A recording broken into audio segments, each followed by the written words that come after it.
Renungan Harian, Bugar Selamanya, oleh Boni Sumski dan Kai.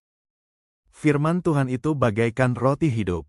Mari kita ikuti renungan harian, agar jiwa kita dikuatkan dan iman kita bertumbuh setiap hari.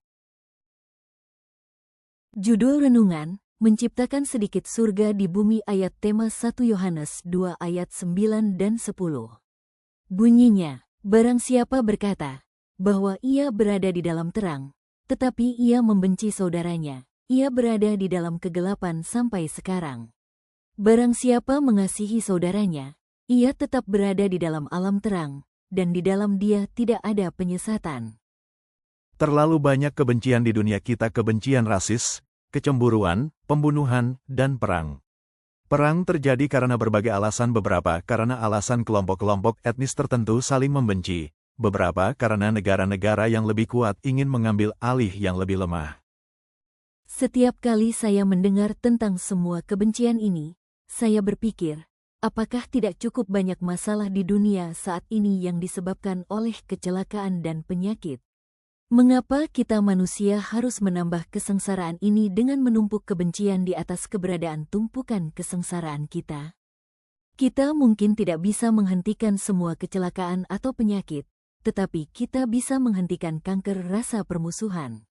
Terkadang, kita tidak menyukai orang lain karena mereka berbeda dari kita atau karena mereka menjengkelkan.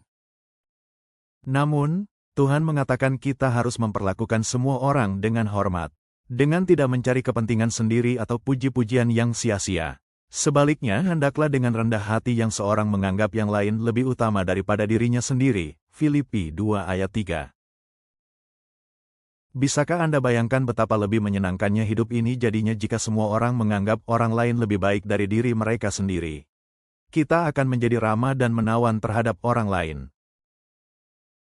Tidak akan ada perang, dan semua akan membantu meringankan penderitaan orang lain, seperti yang dilakukan oleh para mahasiswa Union College ketika seorang ayah muda terseret ke dalam sungai dan tenggelam.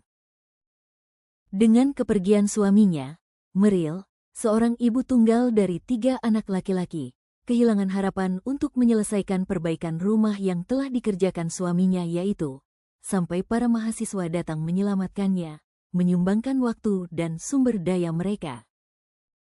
Kita senang membaca berita surat kabar tentang perbuatan baik orang lain. Kemungkinan besar itu tidak akan menjadi berita jika Anda bersikap baik terhadap rekan yang menjengkelkan, atau jika Anda membantu anak tetangga yang menyebalkan itu untuk belajar cara membuat kue atau membuat sesuatu dari kayu. Tetapi itu akan memberi Anda perasaan kehangatan yang sama yang Anda dapatkan ketika membantu seseorang yang membutuhkan. Selain itu, Anda pasti tahu bahwa Anda melakukan apa yang Tuhan ingin Anda lakukan, karena Anda memperlakukan orang lain dengan hormat, bahkan mereka yang tidak mudah untuk disukai. Karena kita adalah sandera di planet yang penuh dosa ini, kita harus bekerja sama untuk membuat dunia ini menjadi tempat yang lebih baik. Hanya di surga kita akan hidup dalam damai dan cinta yang sempurna.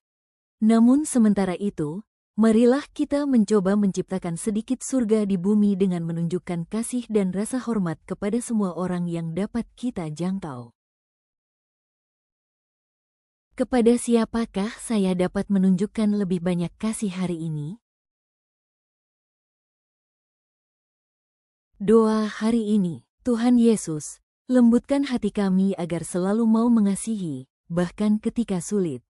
Jadikan hidup kami saluran kasih-Mu, sehingga orang di sekitar kami bisa merasakan sedikit surga di bumi. Amin.